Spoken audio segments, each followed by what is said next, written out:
melody stuck in my head for years and years since my high school days. For those of you who don't know me as well, which is probably a majority, I came from a musical family. And we grew up in the state of North Dakota. And our dad was the band director at our high school, at the public high school in our town where we all went. And all 6 of us kids actually went into music as a profession. So, by choice too. we weren't forced in any way. So, and with 4 of us, being brass players, we formed a brass quartet back probably in the 80s. So I was in high school. I mean, I was 2 or 3 years old, and I was in high school. My brothers were older.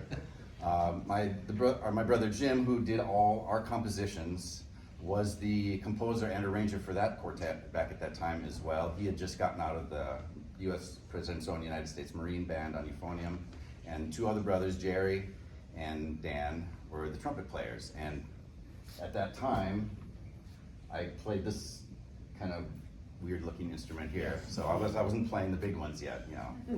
Amy wished I still played the little ones for our room in our apartment. But, and this was one of the pieces that he arranged for our quartet, and I had always liked it so much.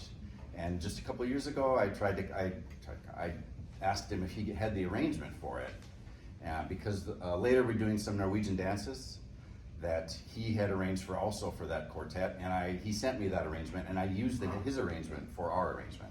But this one he couldn't find it, so he sent just the piano music and was able to come up with this music, and it just makes me very happy to play it with these guys, and it brings back nice memories of my family.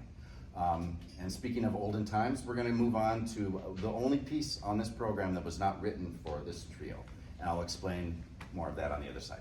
This is Rush, one of the movements from the ST suite.